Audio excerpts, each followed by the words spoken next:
think we first realised Sebastian was having difficulties around the 18 months or so mark, when there was a couple of things. One was his balance. So although he'd started walking okay, he constantly fell over, and that falling over increased from maybe 100 times a day that he was falling over. Around 18 months we started to worry that things weren't quite right. Sebastian's diagnosis was tough. Originally we were told by the metabolic unit at the Royal Children's Hospital that there may be something wrong with his brain matter, and that he may have a metabolic disease or deficiency, and we weren't sure to the extent of that. So going into the Royal Children's when he was just over 2, wasn't it? He was just after his 2nd birthday. We were hit with the news that it was a significant disease that was terminal. So not only was it life-threatening, it was terminal, and that he probably wouldn't reach the age of 5. His condition is a multiple sulfatase deficiency or disorder, and essentially it's a form of leukodystrophy where the cells in the body break down gradually, and they only start becoming apparent after 18 months, and they'll continue to break down and affect his cognitive ability as well as his physical ability, and render him disabled until his body can't function anymore, and that they think will be around the age of 5, if not less. To tell you the truth, we were in a cloud. We didn't know what to do, where to go. It was a matter of understanding what his condition was and trying to source help out in the community. One minute you're going down the path of kindergartens and schools, and then the next minute you're hit with a bombshell that your child doesn't have long with you, and everything's just shattered. Amongst all of the sadness and the pain of finding out about Sebastian, we had to decide whether we would get Charlie tested or not, and we decided to. Finding out that Charlie was also affected was a massive challenge, because it meant that we didn't have hope. We thought in those 3 months after Sebastian and before Charlie was diagnosed that we'd have a bit of hope that maybe Charlie was all right, given that there was a 75% chance that he would be okay, but for him to be diagnosed as well meant that probably the biggest challenge is that we just felt that we didn't have any hope.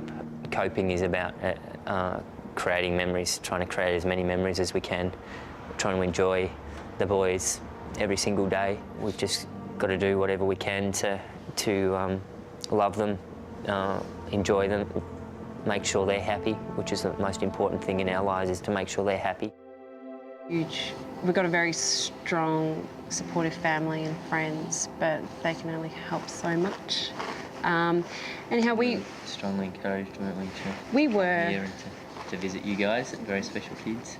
And we did. We made a visit one afternoon with the family, with Sebastian and Charlie, and you know we were really pleased because we drove into the grounds. There's a beautiful facility. It's bright, it's light, it's friendly, and we weren't expecting that at all. We were expecting pretty much a sterile hospital type thing. It made us feel good about wanting to connect with Very Special Kids and having the boys stay here, and they have a lot to offer.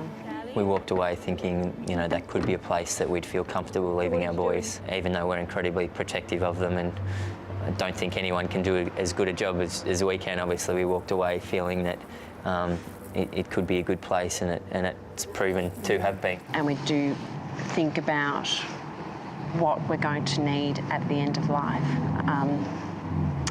And we weren't too sure what to expect with the hospitals or what plans we can put in place. And when my girlfriend told me about how Very Special Kids helped her and her son, every worry that I had was just wiped away. I could just handball it all to Very Special Kids. They're going to be there. They're going to help us when the boys really need it. So what scares you most about the future?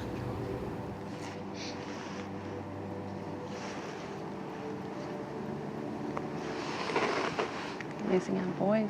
Yeah.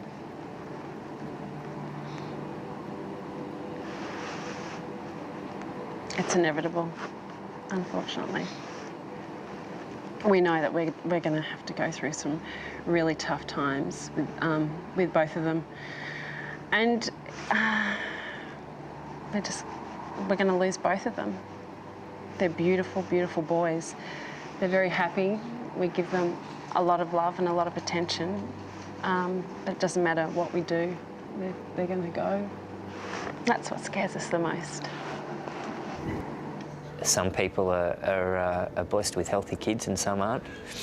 And in most situations, that is not due to anything but luck. So in many ways, people giving and supporting very special kids, it's a sign of acknowledgement that they're blessed with healthy kids. And you know, for us and for so many other families who haven't been, you know, that's just a really touching and significant way to give back, because it's also acknowledging that, you know, it could be anyone.